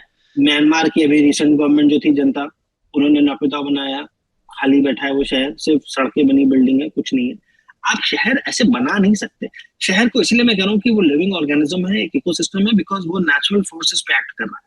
वो और जो उसके बेसिक फंक्शन जो मैंने शुरुआत में 3 आइडेंटिफाई किए थे, वो उन 3 फंक्शंस पे ऑपरेट कर रहा है, तो वहां पे बनेगा। अब आप कहते हो हुबली को मैं कैसे बनाऊं, तो हुबली देखिए इंडिया में अपने आप देखिए भयंकर क्लस्टर्स ऑल अक्रॉस बने हुए, सिर्फ टेक एक चीज नहीं है, टेक्सटाइल पे एक जगह क्लस्टर बना हुआ है, जेम्स एंड ज्वेलरी के भी आप सूरत करी थी, वहां एक क्लस्टर बना है, फाइनेंशियल सर्विसेज का एक क्लस्टर है, एक टेक रिलेटेड है जो बैंगलोर में है, वो भी अब चेंज होता चला जा रहा है, वो हाईटेक में चला जा रहा है, वो टेक क्लस्टर नहीं रहा, वो हाईटेक क्लस्टर होता चला जा रहा है, राइट। तो ऐसे करके भयंकर क्लस्टर्स फैले हुए, तिरुवनंतपुरम में है, त्रिशूर में है, उधर आपका दिल्ली में है, आपका अंबाला में है, auto equipment and so on. तो ऐसे अलग अलग क्लस्टर्स हैं, और ये क्लस्टर्स क्या होते हैं, ये क्लस्टर इवॉल्व करते हैं। अब ऐसा नहीं है कि आप इस चीज में अगर आपने आज बना दिया, अगर सिर्फ टेक पे फोकस करें बैंगलोर और हाईटेक पे ना जाए, तो Bangalore will perish, Pune will go up, मतलब कोई और शहर बढ़ जाएगा ऊपर, क्योंकि आप क्लस्टर भी वैल्यू चेन में ऊपर आगे बढ़ता रहता है। अगर नहीं बढ़ेगा तो लोग नहीं रुकेंगे, बिकॉज इनोवेशन जैसे मैंने बोला और वेज ग्रोथ वहां पे नहीं होगी, राइट। एक तो ये बात हो गई। दूसरी बात, अगर आपको दूसरे क्लस्टर ही बनाने हैं, तो क्लस्टर में क्या होता है, कुछ इंग्रेडिएंट है, अब वो इंग्रेडिएंट अब आप पोस्ट फैक्टो वो कहते हैं ना, वो फ्लैशबैक में जाके आप एनालाइज करते हो, तो आपको लगता है कि इससे ये क्लस्टर बन गया। अब आईटी कानपुर है तो कानपुर में क्लस्टर क्यों नहीं है, राइट। खड़गपुर में तो खड़गपुर में क्लस्टर क्यों नहीं है। ट्रेडिशनल अंडरस्टैंडिंग ये कहती है कि आप एजुकेशनल इंस्टीट्यूट बनाइए, हायर एजुकेशन उसमें बन जाएगा, ऐसा जरूरी नहीं है, बहुत कुछ जाता है ना, राइट। कि अगर आप एक तो certain kind of political economy memory जाती है कि 100-150 साल पहले से आप क्या करते आ रहे हो, या अभी रिसेंटली आप पिछले 20-30 साल से क्या कर रहे हो, एक सर्टेन काइंड ऑफ आप भीड़ इकट्ठा करते हो, तो एक तरह की भीड़ जो एम्बिशियस है या नहीं एम्बिशियस है, जो इनोवेशन पे काम करना चाहती नहीं, जो इस चीज में टैलेंटेड है, जो नहीं, राइट। जेम्स एंड ज्वेलरी वाला बंदा कितना भी एम्बिशियस हो, वो कर्नाटक में नहीं रहेगा, वो अफोर्ड कर सकता है 15 करोड़ की टाटा की प्रॉपर्टी, लेकिन वो नहीं रहेगा, वो जाएगा वहीं पे, राइट। तो एक तो किस तरह की भीड़ आपने इकट्ठी करी, तो एक थोड़ा सा एक पुरानी पॉलिटिकल इकोनॉमी, जैसे मैंने बैंगलोर का एग्जांपल दिया, राइट, कि वो कैसे बैंगलोर बनते बनते बना, कैसे 30s-40s में इंफ्रास्ट्रक्चर आया, 50s-60s में कंपनी आई, तब जाके उसने एक ऑलरेडी एक मैन पावर काइंड ऑफ थी वहां पे, राइट। एजुकेशनल इंस्टीट्यूट्स बहुत इंपॉर्टेंट है, बट शहर के आसपास ऐसी जगह नहीं कि वो एक काउंटर मैग्नेट बन जाए।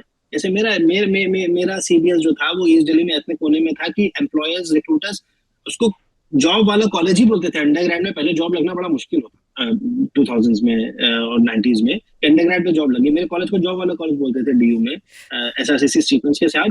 और लेकिन वहां पे रिक्रूटर्स को पहुंचने में हालत खराब हो जाती थी। आपने पटपड़गंज में, वहां पे शादरा में बना, आपको ऐसा नहीं, आपको ऐसा जगह रखना पड़ेगा कि जहाँ पे एम्प्लॉयर, एकेडमिया, सिटीजन्स, ये सब लोग, सिविल सोसाइटी साथ में आप, एक इंग्रेडिएंट ये हो जाता है। लॉ एंड ऑर्डर एक बहुत बड़ी वो हो जाती है, लॉ एंड ऑर्डर को हम कंप्लीटली इग्नोर कर देते हैं। रूल ऑफ लॉ बहुत इंपॉर्टेंट है। प्राइवेट प्रॉपर्टी, प्राइवेट राइट्स को आप कैसे इंश्योर करते हो, वो एक बहुत बड़ा एक इशू हो जाता है। दूसरी बात, आप कानपुर में क्लस्टर था पहले मिल्स का, आप हैवी इंफ्रास्ट्रक्चर प्रोजेक्ट्स लाके, मार्केट इन्वेस्टर्स लाके आप चीजें किक स्टार्ट कर सकते हैं, लेकिन उसके आसपास इकोसिस्टम बनाने में टाइम लगता है। इट्स लाइक एक बहुत ही थोड़ा सा क्रैश एग्जांपल देता हूँ मैं, 2 एग्जांपल देता हूँ, क्रैश नहीं बट क्रूड थोड़ा सा एग्जांपल देता हूँ। आपने मूवी बनाई, आपने डायरेक्टर बहुत तुरम खा ले लिया, राइट, लेकिन उसका स्पॉट बॉय ऐसा है, ना लाइटिंग ऐसी है, ना स्क्रिप्ट है, ना फला है, इट गोज ऑल इनटू। तो वो कहते हैं ना कि वो एक है, किसी ने तो बोला था कि all happy families are happy in the same way but all unhappy families are unhappy in their own ways, है ना। वो चीज आपको समझनी पड़ेगी कि जो है बहुत कुछ, अब दोस्तोव्स्की का या किसी का है ना, एना करनीना, राइट। अब उसमें क्या है कि अगर अब फिल्म चल गई तो आप बोलोगे भाई हीरो से चल गई या फला से चल गई, मार्केटिंग से चल गई, किससे चल गई, अब आप एनालाइज करते रहिए उस चीज को। तो क्लस्टर्स में कुछ इंग्रेडिएंट्स जाते हैं बट वो इंपॉर्टेंट कंडीशंस हैं, नेसेसरी कंडीशंस हैं, बट वो सफिशिएंट कंडीशंस है कि नहीं है, गिव करना बहुत मुश्किल है। ये अच्छी बात कि हाँ बोलिए, बस एग्जांपल दूंगा, sorry to interrupt, but Seattle और अल्बुकर्की ने, माइक्रोसॉफ्ट ने सिएटल पकड़ा, फिस्कल बेनिफिट्स, थोड़ा सा नॉस्टैल्जिया फला फला के चक्कर में पकड़ लिया, अब सिएटल कुछ और बन गया और एक इन्वेस्टर आया माइक्रोसॉफ्ट, उसने कुछ और बना दिया, अब Seattle is in the map globally, ठीक है। तो वही मैं कह रहा हूँ कि एक चीज से क्या चीज हो जाए आपको मालूम नहीं, एक इंस्टीट्यूट से क्या चीज बन जाए आपको मालूम नहीं, एक इन्वेस्टर से, एक एंटरप्रेन्योर से, एक एजुकेशनल इंस्टीट्यूट से क्या बन जाए मालूम नहीं, लेकिन अगर सर्टेन फैक्टर्स उसके साथ अगर नहीं चलेंगे तो वो चीज नहीं अचीव हो पाएगी। लेकिन वो सेक्टर साथ में चले तो जरूरी है कि वो हो जाए, वो जरूरी नहीं है। तो इसीलिए बैंगलोर को दबाना जरूरी नहीं है हुबली के बढ़ने के लिए। हुबली के लिए आपको अलग से इन्वेस्टमेंट्स करने पड़ेंगे, अलग से आपको इंसेंटिव्स क्रिएट करने पड़ेंगे ताकि लोग आए, वो क्रिएट हो। ऐसे हो सकता है कि Hubli become the satellite town और वहां से लोग आए जाए, उसमें क्या बुराई है? अगर इंजीनियरिंग मार्वल की जो हम बात कर रहे थे, ऐसा टोटली पॉसिबल नहीं। तो देवर्षि ऋषि के ऊपर एक सवाल है। अब एक तरीका हो सकता है कि हम सोचे कंपैरेटिव एडवांटेज की तौर से ना, तो हम लोग देखेंगे कि ठीक है हुबली में क्या उसकी ताकत क्या है, उसकी कमजोरी क्या है, हुबली में और कुछ चीज़ें होती होंगी जो ऑब्वियसली बेंगलोर में नहीं होती होंगी, तो उसका हम लोग कैसे फ़ायदा उठाएं और शायद वो वाली इंडस्ट्रीज को कैसे बढ़ावा दे। तो ये एक तरीका हो गया। दूसरा तरीका, जैसे आप कह भी रहे थे कि क्यों, जैसे सरकार तो यही कहती है कि अभी माइक्रोसॉफ्ट ने सिएटल में जाके कुछ बनाया ना, तो हम लोग भी इन्फोसिस को भेज देते हैं हुबली में, तो ऐसे इन्फोसिस विप्रो बना लेंगे सेंटर्स और बन जाएगा हुबली। लेकिन जैसा आप कह रहे हैं कि हर चीज को बढ़ाने के लिए ऐसे एक कोई हीरो नहीं है जिसकी वजह से शायद चल जाएंगी चीजें, और बहुत सारी चीजों को एक साथ फिट होना है और चलना है, वो भी गारंटी नहीं है, लेकिन वो 20-30 साल का गेम है। लेकिन हर सरकार को लगता है कि अभी चेंज करना है और शायद ठीक भी लगता है। तो ये मुद्दा है, इसको कैसे हम लोग टैकल करें? यहाँ पे कंक्रीट एग्जांपल्स ऐड कर सकता हूँ मैं प्रणय। जब जैसे हुबली में, धारवाड़ में इसलिए आईआईटी खोल दिया, जैसे है ना, वो था कि अरे नहीं बैंगलोर में इतना कुछ है तो आईआईटी नहीं खोलना चाहिए, तो आईआईटी धारवाड़ चला गया। इन्फोसिस से रिक्वेस्ट करके उनका एक कैंपस मैसूर में है, एक बैंगलोर में है, ठीक है, कि भाई बैंगलोर में कितने करोगे, तो लेकिन उसकी वजह से क्या मैसूर में आईटी इंडस्ट्री डेवलप हो गई? नहीं, लेकिन ठीक है, एक इन्फोसिस का एक दफ्तर है वहां पर अभी भी, और मैंगलोर में भी एक इन्फोसिस का दफ्तर है, और मेरे ख्याल से अब धारवाड़ में आईआईटी है, पर वहाँ के बच्चे सोचते हैं हम बैंगलोर में क्यों नहीं है। तो इस तरह से चल रहा है। नहीं, इसमें यही मैं बता रहा हूँ कि शहरीकरण को ये समझना, क्योंकि आप इसको फिर से आप स्पेशल एंटिटी समझ रहे हैं कि मैं ये 4 इंफ्रा लाऊंगा तो मैं ये कर दूंगा ना। It's primarily an economic entity और उसके अपने फोर्सेस हैं जो किसी की नहीं सुनते। और इकोनॉमिक फोर्सेस को आप जब देखोगे ना, ये बुक यही एड्रेस करना चाहती है कि एक डेकेड लेवल पे, दशक लेवल पे आपको सोचना पड़ेगा कि यहाँ पे जाके क्या क्या कर सकते हो। जो इंपॉर्टेंट चीजें हैं, आपने इंफ्रास्ट्रक्चर की मैंने बात करी, उसमें आपको इंफ्रास्ट्रक्चर प्रोवाइड कराइए, आप लोकल इकोनॉमिक काउंसिल रखिए। सबसे ज्यादा अगर कोई आपको इन्फॉर्मेशन दे सकता है तो वो लोकल इकोनॉमिक काउंसिल, जो मैंने बताया ल्यूबलेट का मैंने एग्जांपल दिया था 12th-13th सेंचुरी का, कि वो आपको बता देगा कि सर यहाँ पे ये चीज है ये। अब आप संगमरमर का अगर यहाँ पे काम हो रहा है राजस्थान में, अब वहाँ आईटी इंडस्ट्री कैसे ले जाएंगे? लेकिन आप संगमरमर को प्रपोज करिए तो संगमरमर की इंडस्ट्री वो बढ़ती जाएगी, क्लस्टर बढ़ता जाएगा, तो वो कब इंटीरियर डिजाइन में मूव कर जाए, कब वो और चीजों में मूव कर जाए, आपको मालूम नहीं। और वो अपना फोर्स खुद से लेता है, वो देखेगा कि वहां पे हर आदमी अपना खुद का कॉस्ट बेनिफिट एनालिसिस कर रहा है और उस लेवल पे पहुंचेगा। ऐसे दशक लेवल पे देखना जरूरी है। इंपॉर्टेंट ये है कि आपको एक शहर को दबाना नहीं है दूसरे शहर को बढ़ाने का। सबसे बढ़िया एग्जांपल है फतेहपुर सीकरी आगरा और आपका रंगून और नैपीदो। रंगून में कितनी दिक्कतें हैं, एकदम नैपीदो में जाइए, इतना परफेक्ट इंफ्रास्ट्रक्चर है, आदमी नहीं है वहां पे, आप कुछ भी कर लीजिए। जनता गवर्नमेंट, मिलिट्री गवर्नमेंट है, जो चाहे कर सकती है, कुछ नहीं कर पाए, यू कांट डू इट।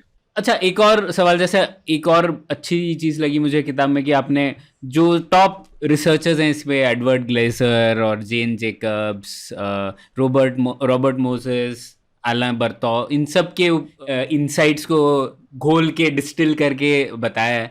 तो उसी से जुड़ा हुआ मेरा एक सवाल था, एक एडवर्ड ग्लेसर ने बहुत अच्छी चीज़ लिखी थी कि किस तरीके से कॉम्पैक्ट सिटीज़ बहुत ज़रूरी है क्लाइमेट चेंज से लड़ने के लिए भी।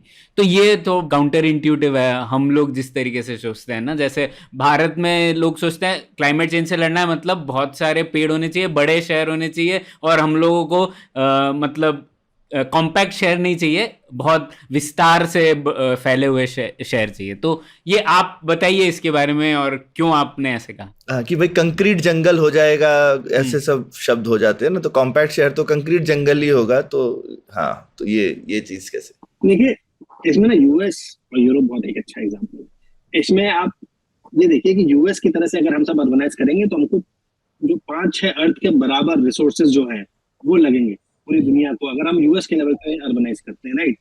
और यही हम अर्बनाइज करेंगे अगर हम से फ्रांस के लेवल पे, तो फ्रैक्शन ऑफ वो लगेगा उसमें रिसोर्सेज। हम यूके के लेवल पे करेंगे या कनाडा ऑस्ट्रेलिया के लेवल पे करेंगे तो वो उनको 3x 4x रिसोर्सेज लगेगा हमारा जो अर्थ हैज टू ऑफर, अगर सब लोग उस लेवल ऑफ अर्बनाइजेशन पे जाए, राइट। तो कहीं ना कहीं हमें अपने खुद का अर्बनाइजेशन, मैंने एक पैराग्राफ लिखा है किताब में कि हर बड़ी कंट्री या हर बड़ी सिविलाइजेशन जब अर्बनाइज करती है तो वो कुछ ना कुछ बहुत एंड्योरिंग लेगेसी छोड़ के जाती है कि वो कैसे अर्बनाइज करते हैं और उसके क्या इनोवेशन निकलते हैं। इंडिया का, एंड मैं बहुत ही जबरदस्त प्रोपोनेंट हूँ, पहले मीटिंग में भी था, बाहर भी हूँ, मेरे आर्टिकल है इस चीज पे, डिमांड मैनेजमेंट और रिसोर्स एफिशिएंसी। मतलब एक ही रिसोर्स में आप कितना निकाल लेते हैं, कितनी ग्रोथ आप निकाल लेते हैं, या कितना अपने रोजमर्रा के फंक्शन ऑपरेट कर सकते हैं, पहली बात वो। और दूसरा, जरूरी नहीं है कि आपकी ग्रोथ लीनियरली बढ़े, आपको ग्रोथ को भी रीइमेजिन करना पड़े इस मामले में, राइट। अब कॉम्पैक्ट सिटीज के मैं 2-4-6 एग्जांपल बहुत मोटे मोटे देता हूँ। यूएस का एग्जांपल मैंने इसलिए दिया बिकॉज उन्होंने ये हॉरिजॉन्टल ग्रोथ, विस्तार वाला जो आपने बोला ना, शहरीकरण, उसको ऑपरेट किया। गाड़ी से जाना पड़ता है, गाड़ी से आना पड़ता है, सबने बड़े बड़े घर ले रखे हैं, फ्रंट यार्ड बैक यार्ड है, उसको पानी देना है, हीटिंग कूलिंग की अलग कॉस्ट लग रही है, डाउनटाउन अलग है, डाउनटाउन बंद हो जाता है रात में, तो वो इंफ्रास्ट्रक्चर एक सर्टेन टाइम तक यूज हो रहा है दिन में, फिर रात में ये वाला इंफ्रास्ट्रक्चर यूज हो रहा है, फिर दिन में ये वाला यूज नहीं हो रहा, रात में वो वाला यूज हो रहा है, राइट। आप समझ लेते हो, बहुत ही ज्यादा आपने उसको फैला दिया। आपका इस चीज को, अगर इस क्वेश्चन को समझना तो इकोलॉजिकल फुटप्रिंट को समझिए कि अगर आप देखिए 80% इकोनॉमिक एक्टिविटी शहरों से होती है, राइट। तो जायज बात है कि एमिशन भी सबसे ज्यादा शहर से होंगे, राइट। लेकिन हम उस इकोलॉजिकल फुटप्रिंट होता है कि हमें कितने नेचुरल रिसोर्सेज चाहिए होंगे to offset, to make up for कि हमने कितने एमिशन किए उस शहर से। लंदन का अकेले का है 156,000 टाइम्स, राइट, अकेला उस लेवल पे। ऑल्सो दैट रिमाइंड्स मी, वो उससे याद आता है जो आपने बैंगलोर वाला क्वेश्चन बोला, आई थिंक सौरभ आपने बोला था शायद पंडित ने, कि बैंगलोर सबसे बड़ा शहर है और कोई शहर नहीं है। जब भी कंट्रीज अर्बनाइज करती हैं, या अभी तो हमारे एक एक स्टेट कंट्रीज से बड़ा है, बट जब अर्बनाइज करती है तो एक प्राइमेट सिटी आती है जो मेन, जहाँ पे कंसोलिडेटेड होती है। जब ग्रोथ बढ़ती है देन बाकी सेंटर्स अपने आप बनते हैं, बिकॉज वहां से एंटरप्रेन्योर्स निकलते हैं, रिच लोग निकलते हैं, पॉलिटी निकलती है, बुद्धिजीवी निकलते हैं, और फिर वो अलग शहर में जाते हैं, फिर वो करते हैं, राइट। जैसे इटली में हुआ, राइट, यूएस में होता, सॉरी थोड़ा डाइग्रेस कर दिया। बट हैविंग सेड दैट, तो ये इकोलॉजिकल फुटप्रिंट जो है ना, ये इकोलॉजिकल फुटप्रिंट हमारा कम होगा। एक मैंने प्रसन्ना मोहंती की सर्च बताई थी, शायद एडवर्ड ग्लेसर की थी, कि आप 10% अगर आप डेंसिफिकेशन बढ़ाओगे 10% से, तो 10% से आपका जो कार्बन, वो ग्रीन हाउस गैस एमिशन है, वो कम हो जाएगा, राइट। अब मैं आपको एग्जांपल देता हूँ सिंगापुर, हांगकांग का। आप एचबीडी में रहते हो, राइट, जो जहां तक है वो लोग प्री फैब्रिकेटेड उससे बनाते हैं, राइट। अब तो आप रिसाइक्लेबल मटेरियल से बना सकते हो एमिशन कम करने के लिए, वो फटाफट घर बन जाता है आपका, लीज पे बनता है। इंडिया में चलो आपको परचेज करने को मिल गया, हाई राइजेस है, एफएसआई अपना आपने लिबरलाइज कर दिया, सेटबैक स्पेस हटा दी, आप वहां पे ऊपर रह रहे हो, आप बड़ा परिवार है तो 2 फ्लैट ले लो या बड़ा पेंट हाउस ले लो, जो भी है। उसके बाद आप नीचे आए, बारिश हो रही है, रेन वाटर हार्वेस्ट हो रहा है, आप वो रेन वाटर आप अलग अलग, हर कोई गार्डनिंग वगैरह में नहीं कर रहा है, जो अफोर्ड कर सकता है वो करे, राइट, और जो बहुत बिरले होंगे, राइट, वो अफोर्ड कर सकता है वो गार्डनिंग करे, अपना पानी लगाए उसमें, मतलब पोर्टेबल वाटर, पीने लायक पानी आप गार्डनिंग में लगा रहे हो, सोचो, राइट। एनीवे, वहां पे रेन वाटर हार्वेस्टिंग हो रही है, डिसैलिनेटेड वाटर आ रहा है, और उस बड़ी बिल्डिंग में जो भी पानी यूज हो रहा है, चाहे वो फीकल स्लज के लिए हो, चाहे वो वेस्ट वाटर हो, जो भी है, वो पानी रिसाइकिल हो रहा है। वहां से आप नीचे उतरे, बाहर निकले, बाहर आपको बस स्टॉप मिल गया, क्योंकि सब लोग पास में रह रहे हैं तो पब्लिक ट्रांसपोर्ट की एफिशिएंसी और इकोनॉमिक्स इंप्रूव हो जाती है, क्योंकि कम स्टॉप्स होते हैं, ज्यादा एफिशिएंटली आप प्लान कर पाते हो, ट्रांजिट ओरिएंटेड डेवलपमेंट कर पाते हो, उसके आसपास आप बना पाते हो, राइट। उतना बस ली या और सबवे में चला गया, मेट्रो ले ली उसने, गया ऑफिस गया, वहीं पे बिल्डिंग है, तो ना उसकी वाइफ को ड्राइव करना पड़ा, ना उसको ना उसके बच्चों को, वो गया अपना अपना ऑफिस रेंट किया, वापस आया, चला आया। कार आपको लेनी है, फार एंड फ्यू उसके लिए लेनी है, तो कॉम्पैक्ट सिटीज ये बहुत इंट्यूटिव है। इनफैक्ट मैं तो उल्टा बोलूंगा, एक ही चीज बहुत इंट्यूटिव है, अगर आप इस चीज को समझने की कोशिश करो। लोग घबरा जाते हैं, लोगों को लगता है कि हम बहुत ज्यादा डेंस हमारा वो है यहाँ पे रहने का सीन, तो अगर हम और एफआई बढ़ा देंगे और डेंसिफिकेशन कर देंगे तो आदमी पे आदमी चढ़ा हुआ कैसे होगा। मिस मैनेजमेंट एक्सक्यूज नहीं हो सकता फॉर बैड पॉलिसीज, राइट। हम आप मिस मैनेज कर रहे हो अभी, डजंट मीन कि एफएसआई में कोई गलती है या प्लानिंग में कोई गलती है।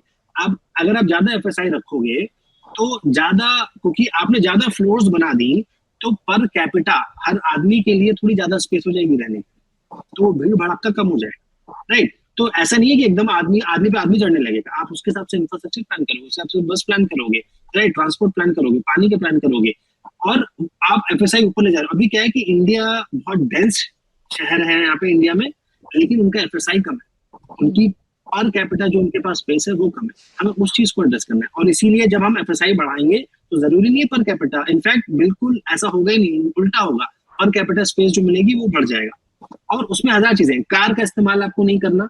अभी मैं 4-5 मोटे मोटे आपको चीजें बताता हूँ। हाउसिंग का मैंने आपको बता दिया कि गार्डनिंग में यूज नहीं करना, हीटिंग कूलिंग के लिए आपको ज्यादा एनर्जी नहीं लगेगी, वही एनर्जी रिसाइकिल हो रही है, यूज हो रही है। अब तो ब्यूरो ऑफ एनर्जी एफिशिएंसी वगैरह भी है, एनर्जी सेविंग करती है, राइट। बिल्डिंग का मैंने आपको बता दिया, मैंने आपको ट्रांसपोर्ट का बता दिया।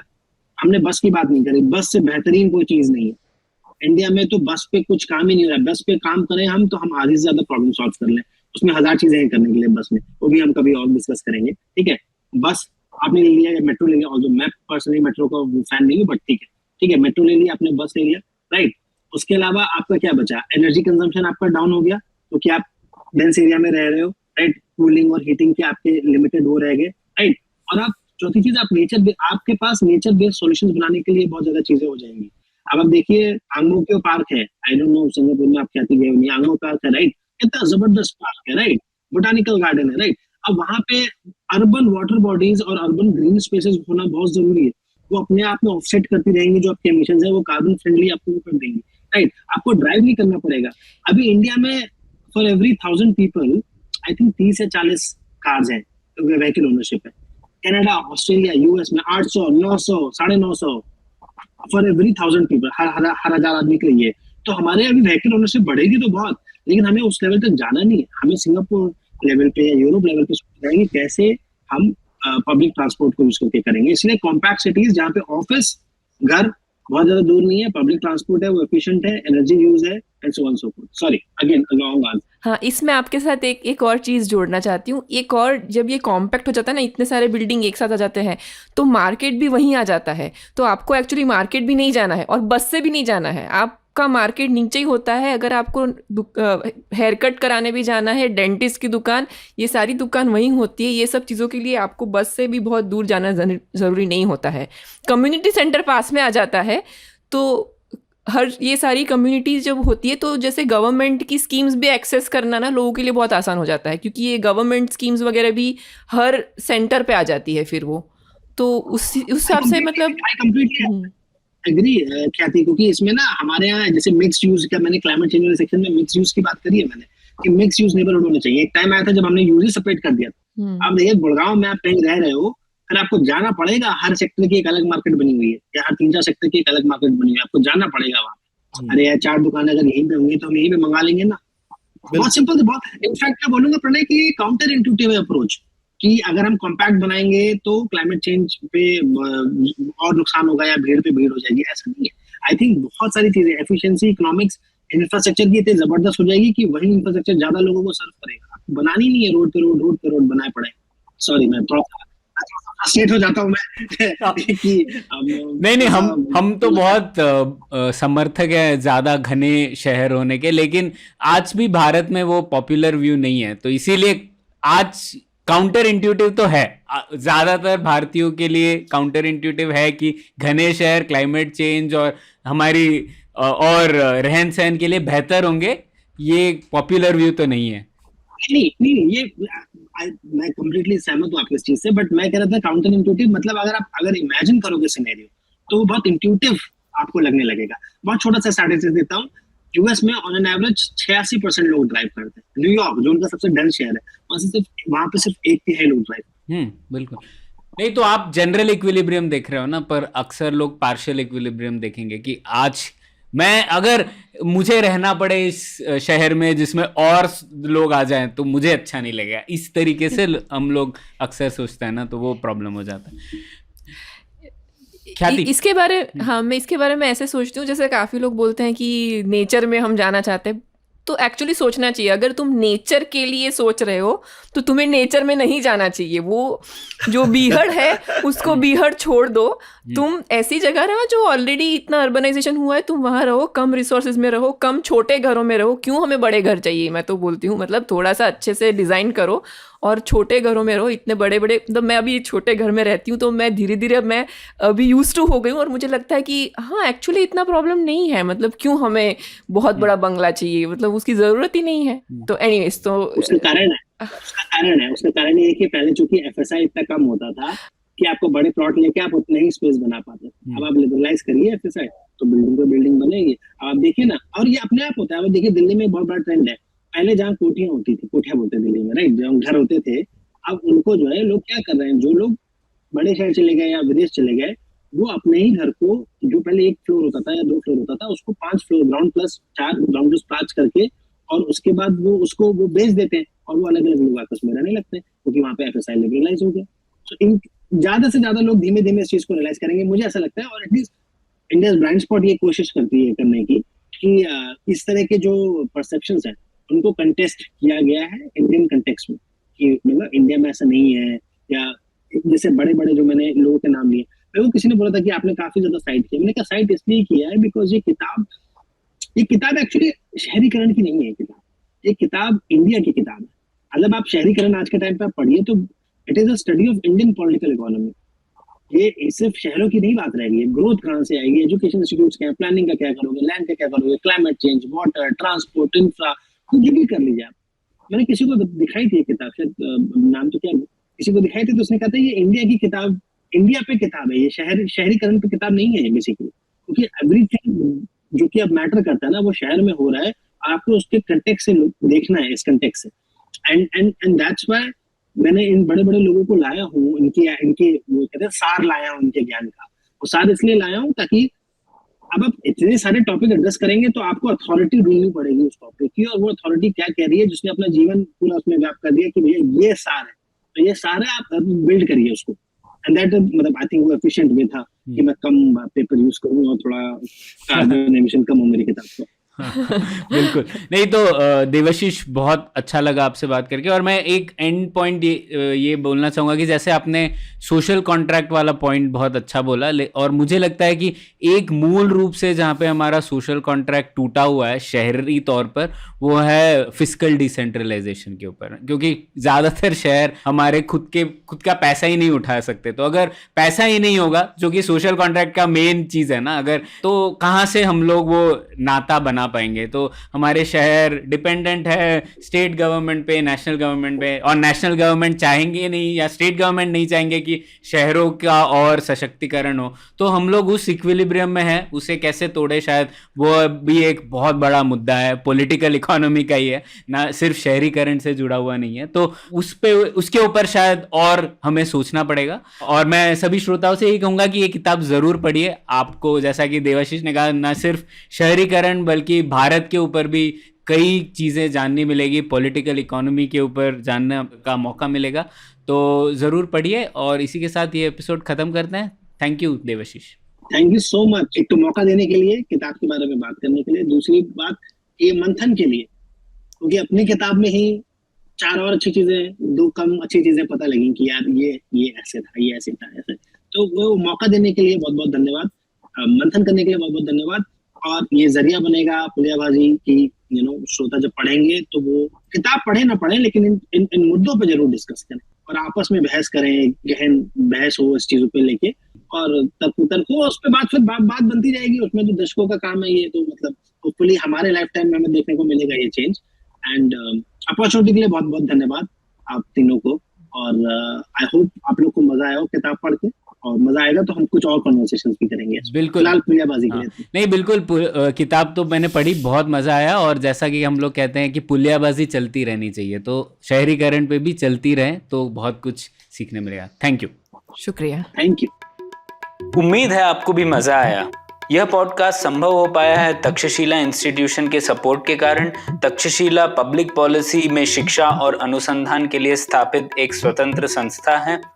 आप दुनिया के किसी भी कोने में हो, आपकी उम्र कुछ भी हो, अगर आप पब्लिक पॉलिसी, विदेश नीति या टेक्नोलॉजी गवर्नेंस में रुचि रखते हैं तो तक्षशिला की वेबसाइट takshashila.org.in पर उनके कोर्सेज को जरूर चेक कीजिए। और अगर आप पुलियाबाजी में शामिल होना चाहते हैं तो हमसे कनेक्ट कीजिए puliyabazi@gmail.com पर या फिर @puliyabazi ट्विटर पर। शुक्रिया।